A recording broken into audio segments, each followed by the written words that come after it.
हम लोगों ने डीएनए फिंगरप्रिंटिंग स्टार्ट किया था, ठीक है ना, हमने स्टार्टिंग ही की थी। पहली चीज़ तो ये कि मैंने आपको बोला था कि ह्यूमन जीनोम प्रोजेक्ट से ही रिलेटेड है डीएनए फिंगरप्रिंटिंग, है ना। हमने डीएनए फिंगरप्रिंटिंग बेटा स्टार्ट की थी और आज हम इसको ख़त्म कर देंगे, यानी ये चैप्टर आपका ख़त्म हो जाएगा। फिर हम लोग नेक्स्ट लेक्चर में मॉलिक्यूलर बेसिस ऑफ इनहेरिटेंस इस चैप्टर के हम लोग कुछ एमसीक्यूज देखेंगे रिसेंट ईयर्स में जो आए हैं, वो हम सॉल्व करेंगे, ठीक है। पहली चीज़ तो बेटा ये है कि डीएनए फिंगरप्रिंटिंग का मतलब क्या है। ये जो डीएनए फिंगरप्रिंटिंग है, इस डीएनए फिंगरप्रिंटिंग को हम लोग और क्या बोल सकते हैं, डीएनए फिंगरप्रिंटिंग को डीएनए प्रोफाइलिंग भी कहते हैं, डीएनए प्रोफाइलिंग भी कहते हैं, डीएनए टाइपिंग भी कहते हैं, डीएनए प्रोफाइलिंग भी कहते हैं, ठीक है। अब डीएनए फिंगरप्रिंटिंग क्यों की जाती है?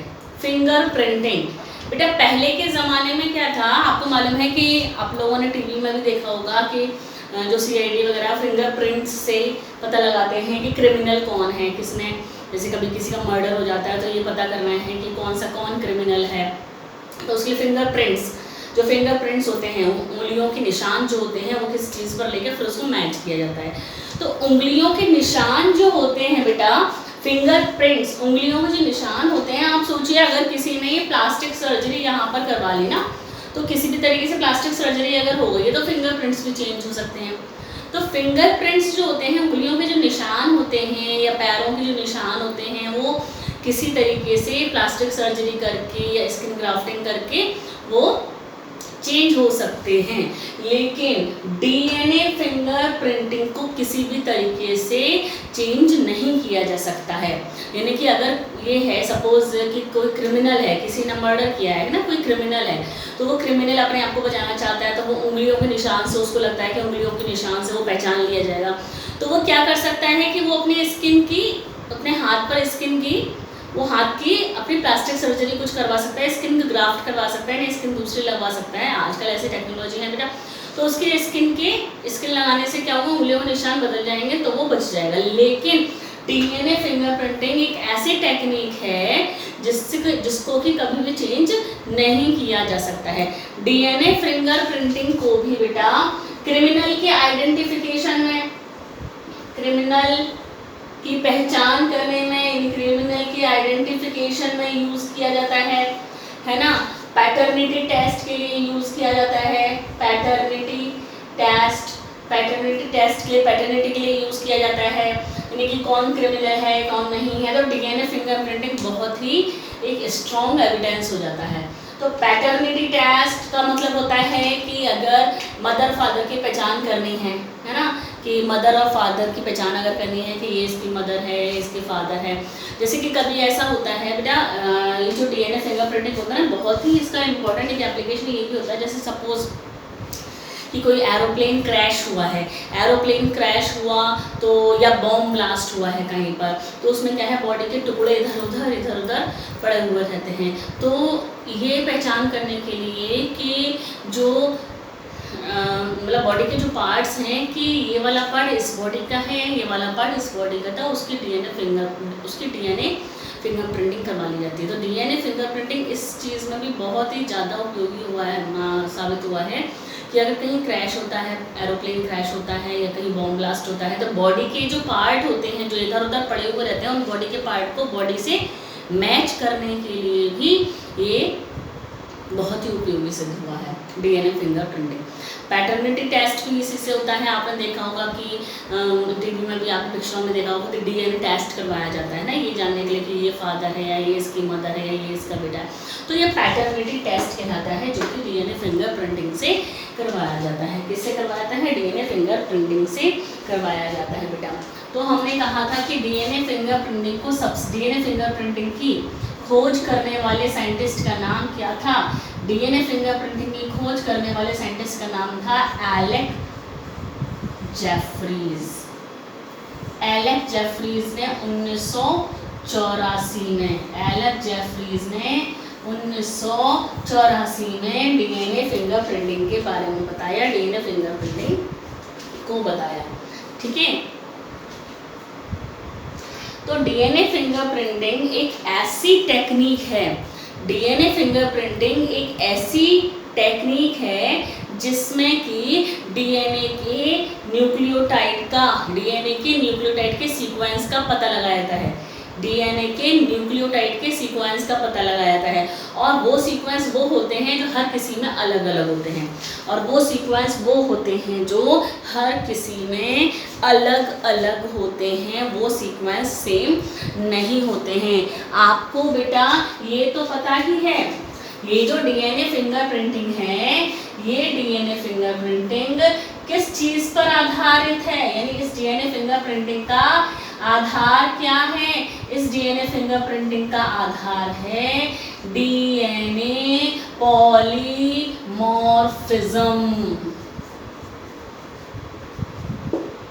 ठीक है, इस डीएनए फिंगरप्रिंटिंग का आधार है डीएनए पॉलीमॉर्फिज्म। ठीक है, तो डीएनए फिंगरप्रिंटिंग का आधार है जो डीएनए पॉलीमॉर्फिज्म। अब मैं आपको बताती हूँ, ये हमने पहले भी डिस्कस किया है बेटा, ह्यूमन जीनोम प्रोजेक्ट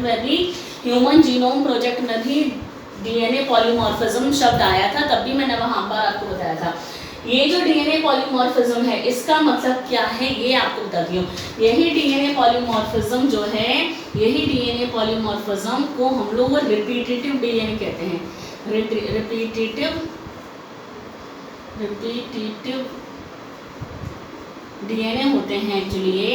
इसमें क्या होता है कि सपोज मैंने आपको उसमें बताया था कि सपोज कोई एक पर्सन ये है, इसमें जो बेसिस के सीक्वेंस हैं ए टी, इसको इस तरीके से लिखते हैं ATCG TACGCC। ये मैंने आपको डीएनए पॉलीमॉर्फिज्म में मैंने आपको SNP बताया था बेटा, SNP वही चीज है, सिंगल न्यूक्लियोटाइड पॉलीमॉर्फिज्म। हमने पढ़ा था ना स्निप्स, जिसको कहा था हमने ह्यूमन जीनोम प्रोजेक्ट में हमने ये स्निप्स पढ़ा था बेटा, SNPs, सिंगल न्यूक्लियोटाइड पॉलीमॉर्फिज्म। तो सिंगल न्यूक्लियोटाइड पॉलीमॉर्फिज्म को ही डीएनए पॉलीमॉर्फिज्म कहा गया है। ये डीएनए पॉलीमॉर्फिज्म का मतलब ये है कि अगर कोई एक व्यक्ति ये है, कोई एक पर्सन ये है जिसमें ये बेस है ATCG, तो एक कंडीशन तो ये हो सकती है कि दूसरा वाला पर्सन अगर ये, या हमने कहा पर्सन 2, तो इसमें क्या होता है कि A तो ऐसा ही है ना, T यहाँ पर अलग हो जाएगा, यानी T की जगह यहाँ पर कुछ और हो सकता है, C हो सकता है, C की जगह पर C की जगह पर A हो सकता है, G की जगह पर A। तो आप देखिए ये 4 बेसिस जो हैं, ये 4 बेसिस अलग हैं, बाकी सब सेम होंगे, TAGCC। तो आप देखिए ये 4 बेसिस अलग हो गए, बाकी ये सेम है। देखिए इसी की वजह से इन दोनों का डीएनए अलग अलग हो गया। तो आप देखिए कि ये शॉर्ट सेगमेंट है जो कि इन दोनों का अलग है, तो इससे पहचान हो जाएगी कि नहीं? इससे पहचान हो जाएगी ना बेटा, ये सीक्वेंस अलग अलग है। इसमें एक कंडीशन ये भी हो सकती है बेटा, जैसे कि ये पर्सन 3 है, इसमें हमने कहा AGCGCCTA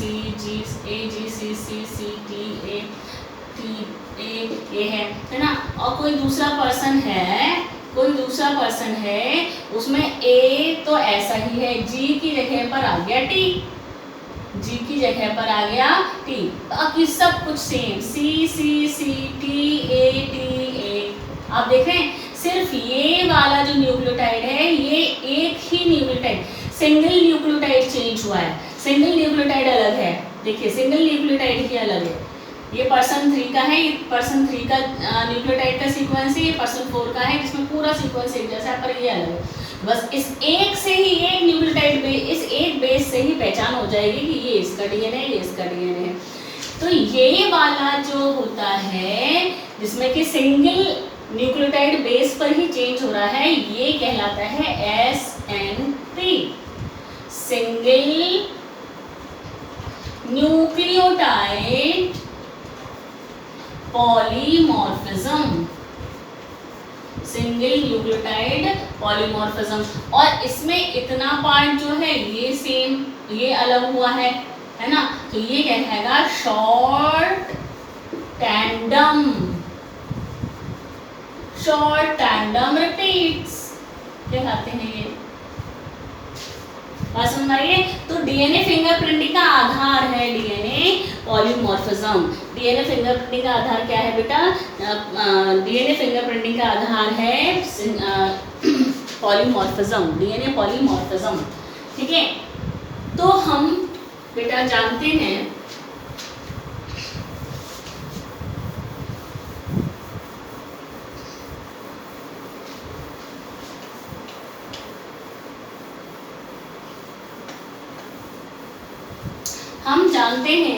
कि हमारी बॉडी में, हम जानते हैं कि ह्यूमन की बॉडी में, हम जानते हैं कि ह्यूमन के जीनोम में, जो हम पता लगा चुके हैं, ह्यूमन जीनोम में कितना लंबा डीएनए होता है? 3 × 10⁹ बेस पेयर्स होते हैं। और आपको ये पता है कि 99% डीएनए सभी लोगों का सेम होता है, बस 0.1% डीएनए जो है वो सभी की बॉडी में अलग अलग होता है, यानी 0.1% ही है जो कि सबकी बॉडी में अलग होता है। यही 0.1% डीएनए है जिससे कि डीएनए फिंगरप्रिंटिंग की जाती है। यही डीएनए फिंगरप्रिंटिंग में हेल्प करता है। अब आप ये सोचिए कि 3 × 10⁹ बेस पेयर्स हैं पूरे डीएनए में, और इस 3 × 10⁹ का 99% सेम है और 0.1% डिफरेंट है, यानी कि बाई डिफरेंस ये कहलाएगा 3 ये कितना होगा? 3 × 10⁶ बेस पेयर्स। तब भी आप देखिए कि कितना लंबा भाग है, ये कितना लंबा भाग है। 0.1% डीएनए जो है वो 3 × 10⁶ बेस पेयर हो गया। तो 3 × 10⁹ का 0.1%, 3 × 10⁶ बेस पेयर हो गया बेटा। ठीक है, ठीक, ये वाली बात आपने समझी। अब आपको ये पता है बेटा कि ह्यूमन के जीनोम में बहुत सारे ऐसे पार्ट हैं जो कि नॉन कोडिंग होते हैं, है ना? हमने आपको कहा था ना नॉन कोडिंग। ये आपको पता है बेटा, केवल 2% भाग डीएनए का प्रोटीन बनाता है। डीएनए का केवल 2% पार्ट ही जीनोम, पूरा जीनोम का केवल 2% भाग ही प्रोटीन बनाता है। 98% भाग कोई प्रोटीन नहीं बनाता। वो 98% भाग कोई प्रोटीन नहीं बनाता, लेकिन वो 98% भाग भी आगे की जनरेशन में जाता ज़रूर है। इनहेरिटेबल होता है, वो आगे की जनरेशन में ज़रूर जाता है। हमने आपको बताया था ना कि ह्यूमन के जीनोम का सबसे बड़े भाग, ह्यूमन जीनोम में बहुत बड़े भाग में नॉन कोडिंग पार्ट है। नॉन कोडिंग पार्ट वो है जो किसी भी प्रोटीन को कोड नहीं करता, जो कि किसी भी प्रोटीन को कोड नहीं करता है।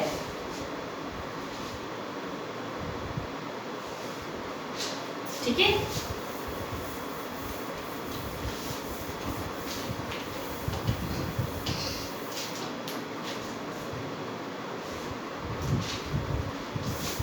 तो हमने कहा कि ह्यूमन जीनोम में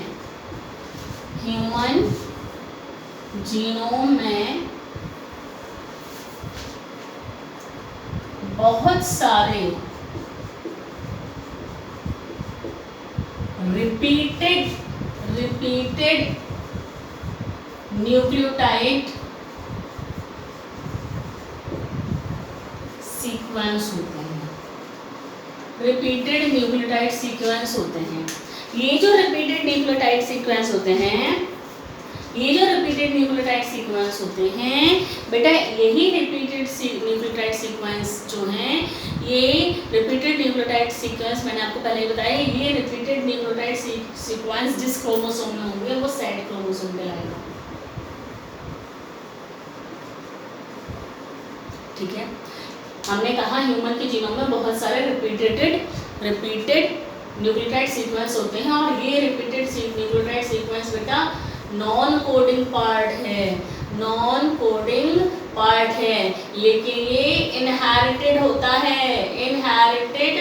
होता है, एक जनरेशन से दूसरी जनरेशन में जाता है ये। एक जनरेशन से दूसरी जनरेशन में जाता है। बहुत सारा पार्ट रिपीटेड सीक्वेंस का होता है जो कि नॉन कोडिंग होता है। नॉन कोडिंग होने के बावजूद भी आगे की जनरेशन में जाता जरूर है, ठीक है। नॉन कोडिंग है पर आगे की जनरेशन में जरूर जाएगा। तो ये रिपीटेड सीक्वेंस जिस क्रोमोसोम में होते हैं वो क्रोमोसोम सेट क्रोमोसोम कहलाता है। क्या कहलाता है? सेट क्रोमोसोम कहलाता है। तो क्रोमोसोम में ये रिपीटेड सीक्वेंस किस जगह पर हो सकते हैं? क्रोमोसोम में ये रिपीटेड सीक्वेंस किस जगह पर हो सकते हैं? टीलोमियर पर हो सकते हैं। टीलोमियर मालूम है बेटा, आप लोगों ने सेल डिवीजन पढ़ा है। ये क्रोमोसोम है, क्रोमोसोम का एंड यानी कि ये और ये क्रोमोसोम का जो एंड होता है, ये क्रोमोसोम का एंड है, ये कहलाता है टीलोमियर, ये कहलाता है सेंट्रोमियर। तो टीलोमियर पर हो सकता है, सेंट्रोमियर के पास हो सकता है। टीलोमियर और सेंट्रोमियर के पास रिपीटेड सीक्वेंस हो सकते हैं।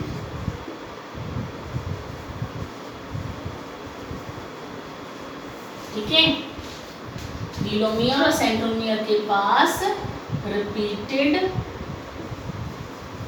सीक्वेंस हो सकते हैं। टीलोमियर और सेंट्रोमियर के पास ये रिपीटेड सीक्वेंस हो सकते हैं बेटा।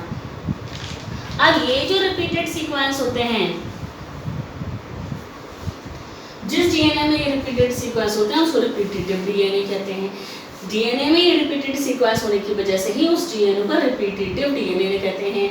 यानी कि पूरा इतना बड़ा डीएनए है जिसके पास 3 × 10⁹ बेस पेयर्स हैं, जो कि 2.2 मीटर लंबा डीएनए है ह्यूमन जीनोम का। तो डीएनए का वो भाग जहाँ पर ये रिपीटेड सीक्वेंस आ रहे हैं, जहाँ पर ये रिपीटेड सीक्वेंस आ रहे हैं, कैसे repeated sequence? ATCG ATCG ATCG ATCG, आप देख रहे हैं रिपीट, एक बार रिपीट, 2 बार रिपीट, 3 बार रिपीट, 4 बार रिपीट, ऐसा 8 बार, 10 बार, 100 बार, 1000 बार रिपीट हो सकता है। ये रिपीट्स होते हैं। तो डीएनए के जिस पार्ट में ये रिपीटेड सीक्वेंस आ जाएंगे वो डीएनए क्या कहलाएगा? Repetitive DNA. क्या कहलाएगा? रिपीटेटिव डीएनए कहलाएगा बेटा। ठीक है, ठीक। तो हमने कहा कि ये सेट क्रोमोसोम में जहाँ पर ये रिपीटेड सीक्वेंस मिलते हैं वो कहाँ मिलते हैं? टीलोमियर के पास मिल सकते हैं, सेंट्रोमियर के पास मिल सकते हैं। और एक और मैं आपको बताती हूँ कि जो क्रोमोसोम का हेट्रोक्रोमेटिन वाला पार्ट होता है, हेट्रोक्रोमेटिन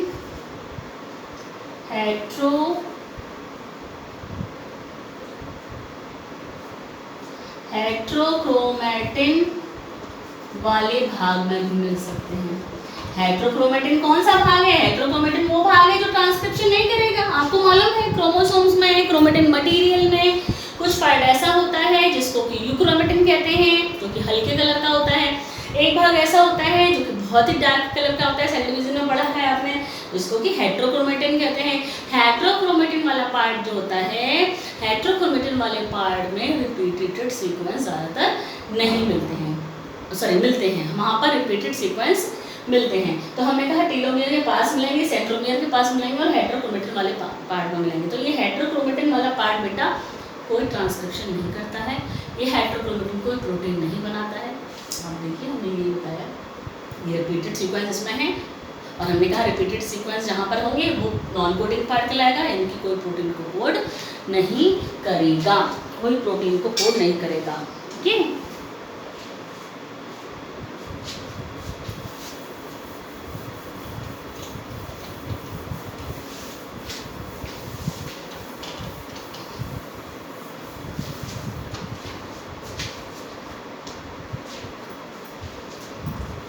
इस रिपीटेटिव डीएनए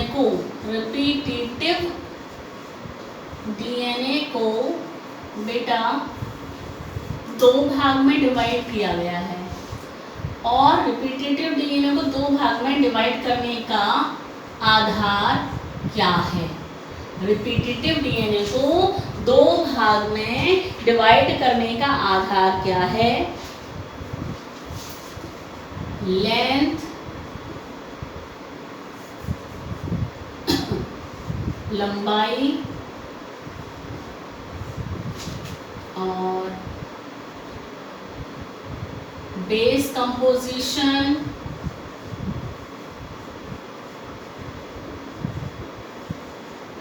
तथा नंबर ऑफ रिपीटेटिव न्यूक्लियोटाइड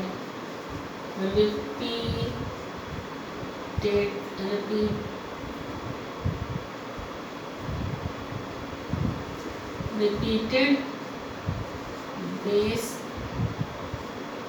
की या रिपीटेड न्यूक्लियोटाइड की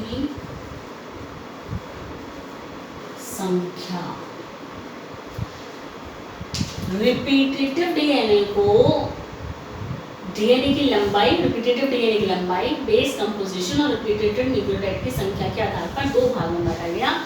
वो दो भाग हैं मिनी सैटेलाइट, हम रिपीटेटिव डीएनए को सैटेलाइट डीएनए ही तो बोल रहे हैं, क्या बोल रहे हैं, सैटेलाइट डीएनए ही तो बोल रहे हैं।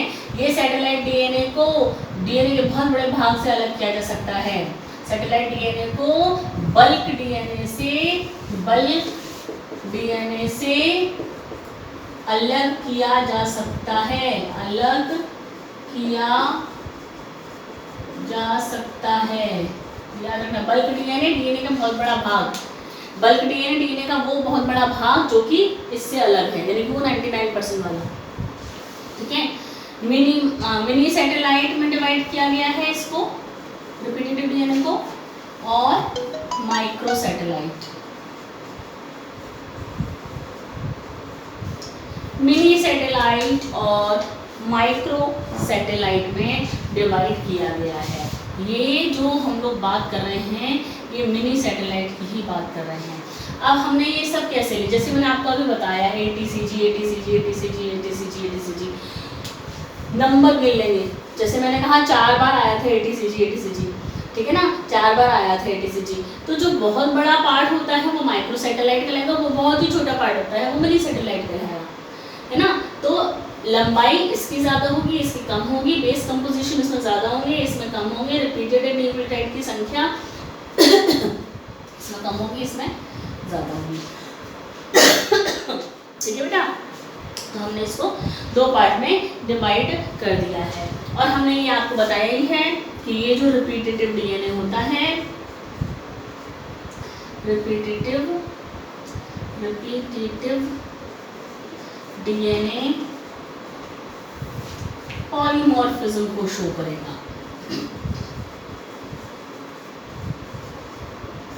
पॉलीमॉर्फिज्म को प्रदर्शित करता है। ये हम सब डीएनए फिंगरप्रिंटिंग के आधार पर रहे हैं अभी कि डीएनए फिंगरप्रिंटिंग किस आधार पर है, डीएनए फिंगरप्रिंटिंग किस आधार पर निर्भर है बेटा, ठीक है।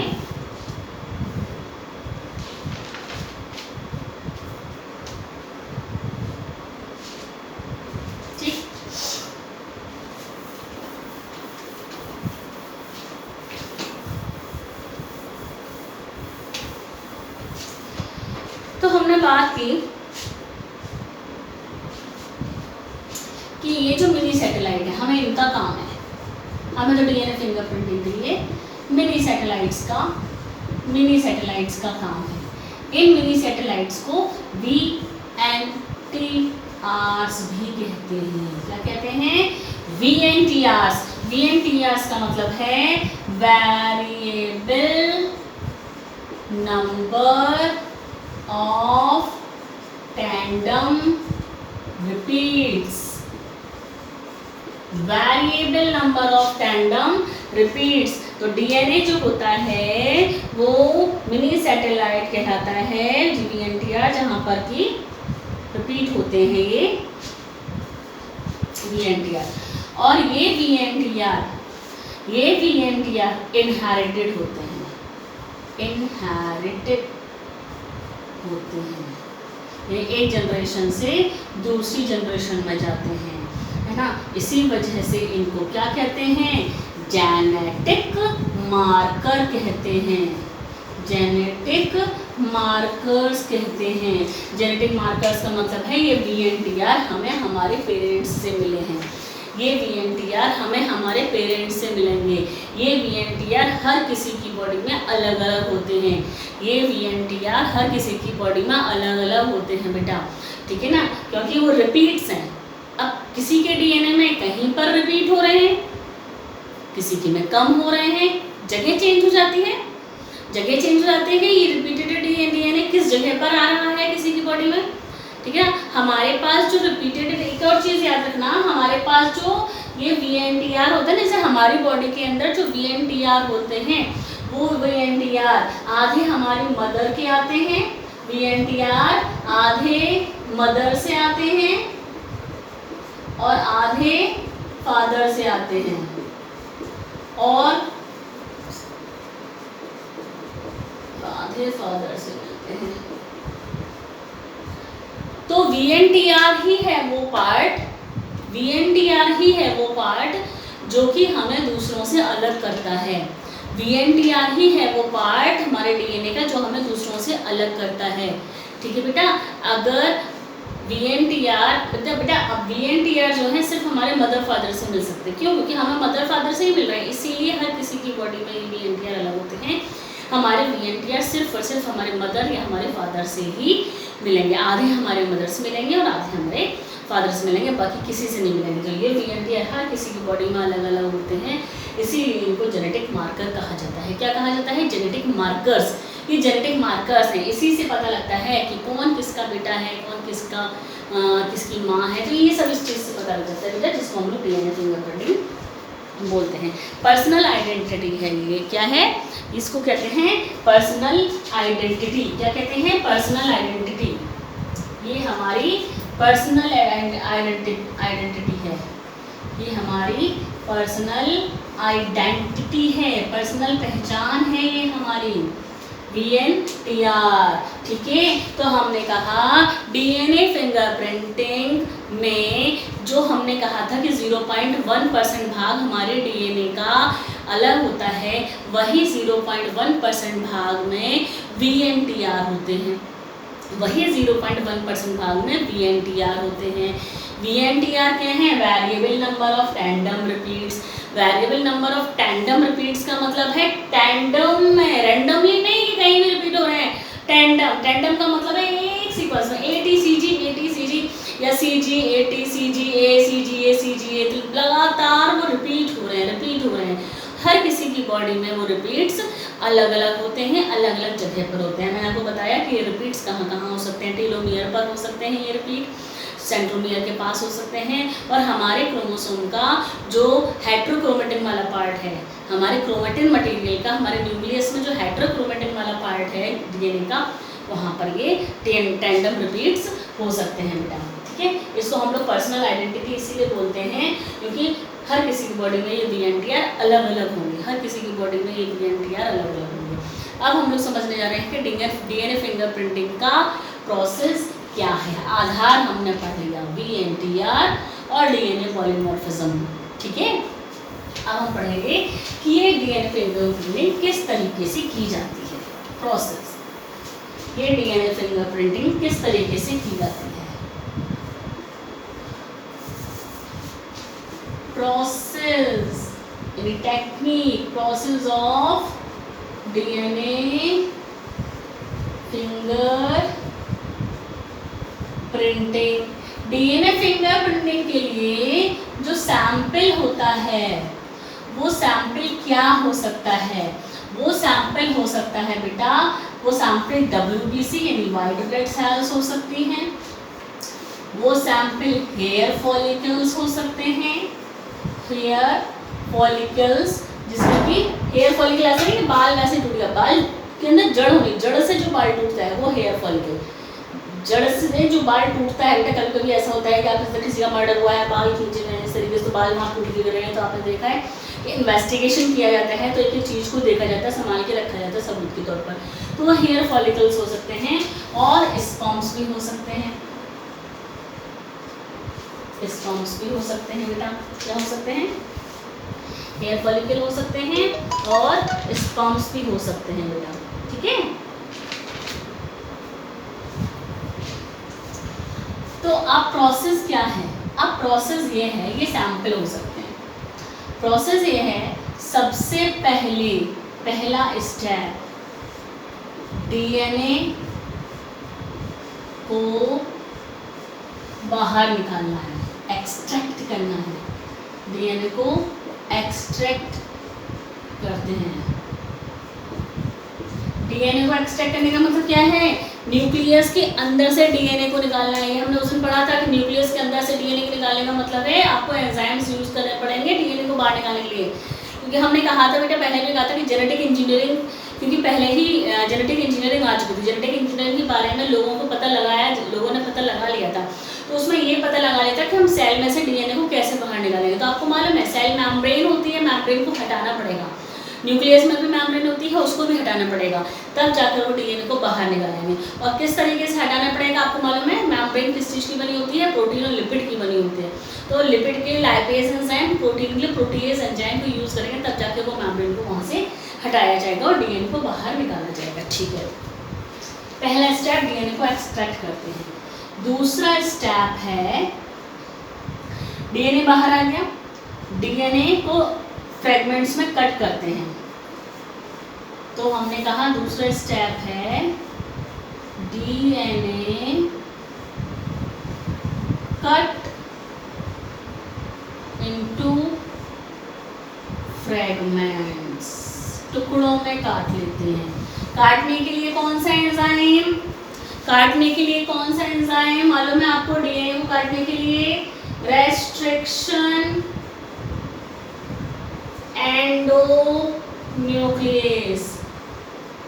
रेस्ट्रिक्शन एंडोन्यूक्लियस से डीएनए को टुकड़ों में काट लेते हैं। रेस्ट्रिक्शन एंडोन्यूक्लियस से क्या किया? डीएनए को टुकड़ों में काट लिया। अब डीएनए को टुकड़ों में जब काट लिया तो इस डीएनए के टुकड़े के पास क्या है? VNTR है। इन डीएनए के टुकड़ों में VNTRs प्रेजेंट है। इन डीएनए के टुकड़ों के पास VNTR प्रेजेंट है बेटा, ठीक है। अब डीएनए के इन टुकड़ों को जेल इलेक्ट्रोफोरेसिस से अलग किया जाएगा, ठीक है ना। तीसरा स्टेप हो गया जेल इलेक्ट्रोफोरेसिस द्वारा डीएनए के फ्रेगमेंट्स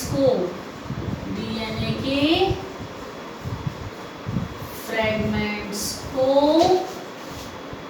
डेंसिटी ग्रेडियंट के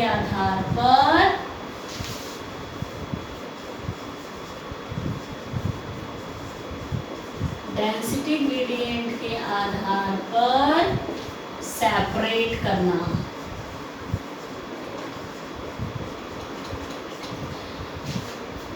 तो यहाँ पर जेल इलेक्ट्रोफोरेसिस में जेल कौन सा लिया जाएगा? अगारोस जेल।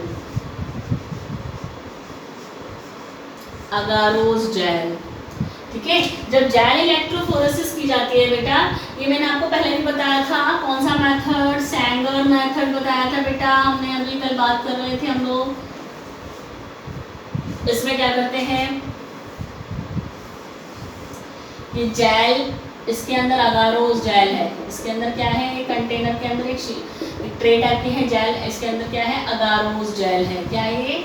अगारोस जेल है। इस अगारोस जेल पर डीएनए के फ्रेगमेंट्स को पलट दिया तो डेंसिटी, हमें मालूम है कि जो डीएनए है वो नेगेटिवली चार्ज होता है। यहाँ पर क्या है? एनोड है। तो ये डीएनए जो है ये डीएनए जब इसमें डालें तो ये इस तरीके से जाएंगे। ये देखिए, पीछे बड़े बड़े, आगे छोटे आगे, देख रहे हैं आप? पीछे बड़े, आगे छोटे, इस तरीके से। तो छोटे डीएनए के टुकड़े एक साइड में हो जाएंगे और बड़े डीएनए के टुकड़े एक साइड हो जाएंगे। हमें किससे काम है? छोटे वाले डीएनए के टुकड़े से। हमें किससे काम है? छोटे वाले डीएनए के टुकड़े से हमें काम है। तो हमने कहा जेल इलेक्ट्रोफोरेसिस की जाती है और डीएनए के फ्रेगमेंट को सेपरेट कर लिया जाता है। जेल इलेक्ट्रोफोरेसिस से डीएनए के फ्रेगमेंट्स को सेपरेट कर लिया जाता है, ठीक है। ठीक है बेटा, जेल इलेक्ट्रोफोरेसिस हो गई और जेल इलेक्ट्रोफोरेसिस से ये अलग अलग कर लिए गए, छोटे छोटे डीएनए के टुकड़े एक साइड आ गए, बड़े बड़े एक साइड आ गए। अब ये जो डीएनए के टुकड़े हैं, ये डीएनए के टुकड़े के पास क्या है, VNTR है। ये डीएनए के टुकड़े के पास क्या है बेटा, VNTR है। तीसरा स्टेप हुआ जेल इलेक्ट्रोफोरेसिस, ठीक है। चौथा स्टेप हम आगे लिखेंगे, जेल इलेक्ट्रोफोरेसिस का मतलब है कि डीएनए के टुकड़ों को किस पे डाल दिया बेटा, डीएनए के टुकड़ों को हमने डाल दिया किस पे, डीएनए के टुकड़ों को हमने जेल के ऊपर डाल दिया। अगर उस जेल के ऊपर डाल दिया तो डेंसिटी ग्रेडियंट के बेस पर, डेंसिटी ग्रेडियंट के आधार पर छोटे छोटे टुकड़े एक साइड आ गए, बड़े बड़े टुकड़े एक साइड चले गए। तो अब क्या होता है कि वो जो डीएनए के टुकड़े थे, तो डीएनए के टुकड़े जो थे वो डीएनए के टुकड़े में VNTR था। हमने कहा डीएनए के टुकड़ों में क्या था, VNTR था। अब क्या करेंगे, उन डीएनए के टुकड़ों को जिनके पास VNTR था उनको मल्टीप्लाई किया जाएगा। क्या किया जाएगा, मल्टीप्लाई किया जाएगा। तो चौथा स्टेप ये है PCR, पढ़ा है आप लोगों ने, पॉलीमरेज चेन रिएक्शन पढ़ा है ना आपने, पॉलीमरेज बायोटेक में पढ़ा है, पॉलीमरेज चेन रिएक्शन मल्टीप्लिकेशन के लिए यूज करते हैं बेटा, इसको एम्प्लीफिकेशन बोलते हैं। PCR द्वारा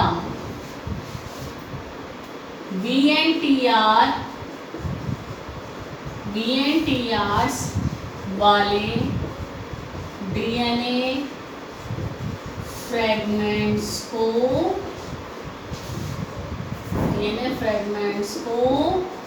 मल्टीप्लाई करते हैं।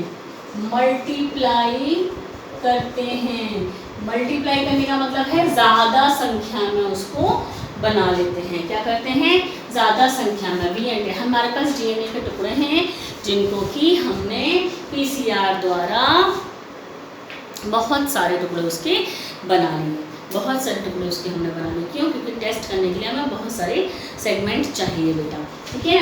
अब क्या करते हैं बताएं कि ये जो VNTR वाले जो डीएनए फ्रेगमेंट हैं इनको हमने मल्टीप्लाई कर लिया।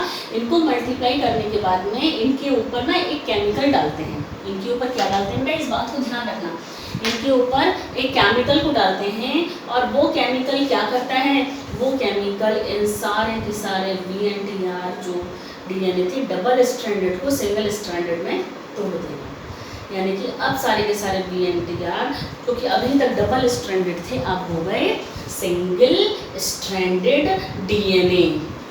बात समझ में आ रही है बेटा, अभी बताएंगे कि क्यों।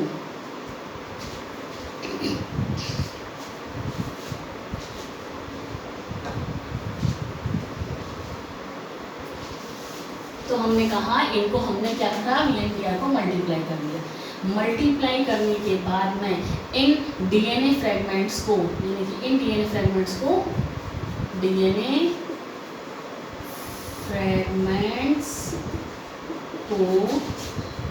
एक एल्कलाइन क्षारीय एल्कलाइन केमिकल से ट्रीट किया, जिससे क्या हुआ, double stranded DNA single stranded DNA में परिवर्तित हो गया।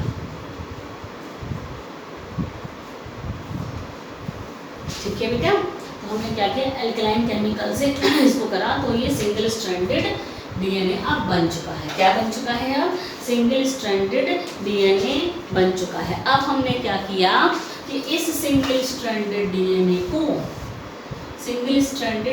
को एक नायलॉन की मेम्ब्रेन पर ट्रांसफर कर दिया। नायलॉन की इसको क्या करा, ट्रांसफर करा, नायलॉन की मेम्ब्रेन पर ट्रांसफर कर दिया। इस सिंगल स्ट्रैंडेड डीएनए को नायलॉन की मेम्ब्रेन पर डाल दिया। अब जब इस सिंगल स्ट्रैंडेड डीएनए को नायलॉन की मेम्ब्रेन में डाल दिया तो अब क्या होगा, लैब में अब हमने कहा कि ये नायलॉन की मेम्ब्रेन थी जिसके ऊपर ये सारे के सारे सिंगल स्ट्रैंडेड डीएनए आ चुके हैं। अब क्या किया जाता है बेटा, इसके बाद एक रेडियो एक्टिव प्रोब बनाया जाता है। रेडियो एक्टिव प्रोब बनाया जाता है, एक रेडियो एक्टिव प्रोब बनाया जाता है। ये रेडियो एक्टिव प्रोब क्या है, ये बेटा रेडियो एक्टिव प्रोब जो होता है एक आर्टिफिशियल डीएनए है।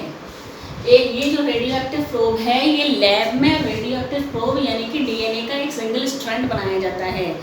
रेडियो एक्टिव प्रोब जो डीएनए का प्रोब है ये एक सिंगल स्ट्रैंडेड डीएनए बनाया जा रहा है, एक सिंगल स्ट्रैंडेड डीएनए बनाया जा रहा है जिसमें रेडियो एक्टिविटी की गई है ना। तो रेडियो एक्टिव प्रोब बनाया जा रहा है जिसमें कि डीएनए के वो बेसिस हैं जो इन सारे डीएनए की कॉम्प्लीमेंट्री हैं। यानी एक रेडियो एक्टिव प्रोब बनाया गया, एक रेडियो एक्टिव डीएनए प्रोब बनाया गया, radio active DNA probe lab में बनाया गया, रेडियो एक्टिव डीएनए प्रोब बनाया गया जिसके पास इन सारे डीएनए का कॉम्प्लीमेंट्री बेसिस है, कॉम्प्लीमेंट्री बेसिस हैं। इन सारे डीएनए के कॉम्प्लीमेंट्री बेसिस इस प्रोब के पास होंगे।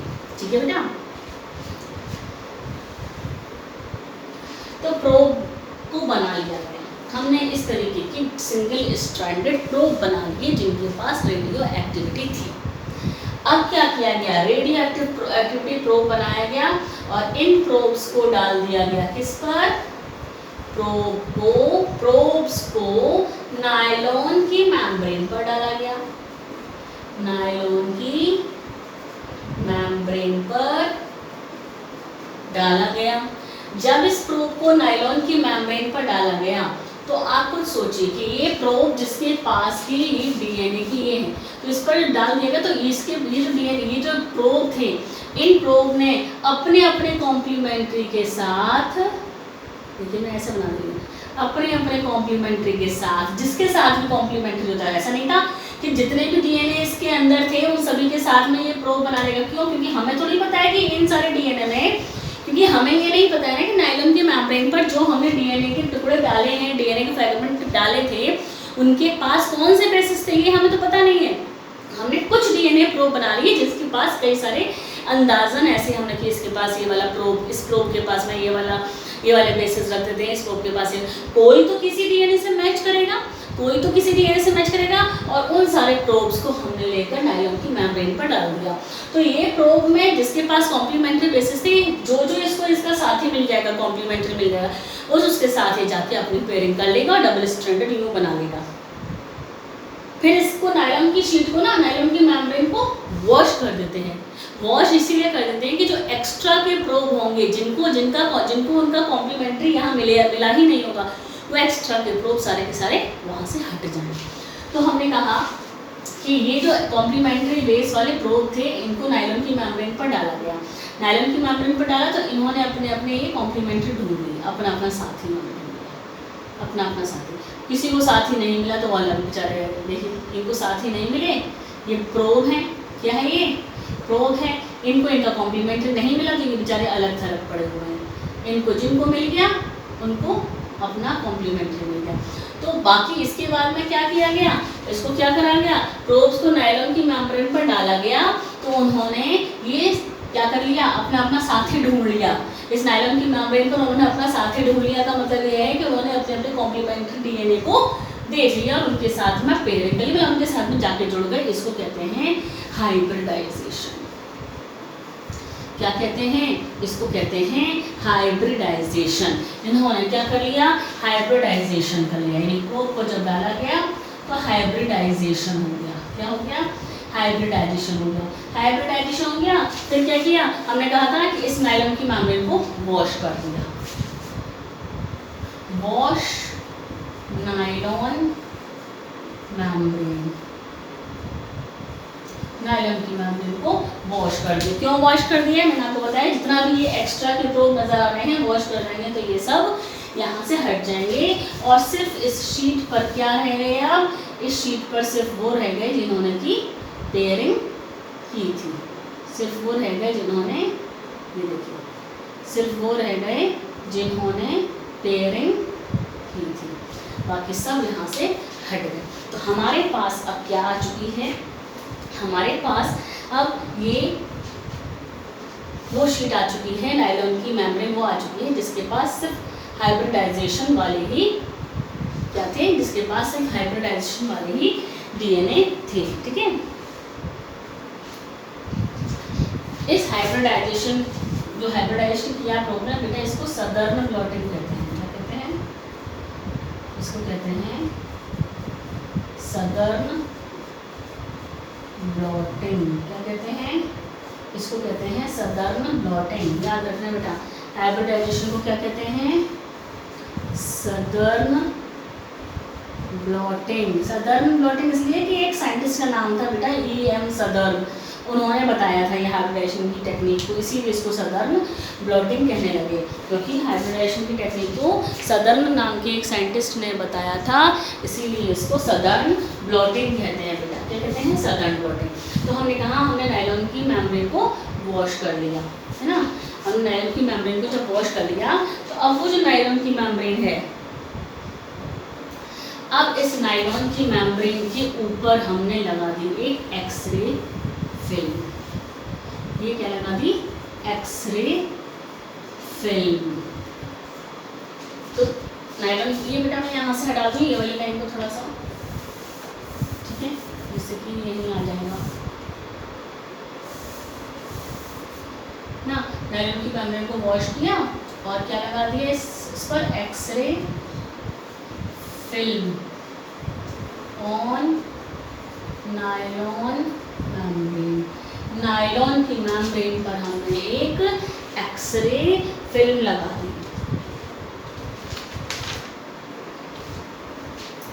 ये एक्सरे फिल्म हमने लगा दी। अब इस एक्सरे फिल्म पर छप गया कि किस किस जगह पर ये प्रोब, क्योंकि प्रोब के पास क्या थी, रेडियो एक्टिविटी।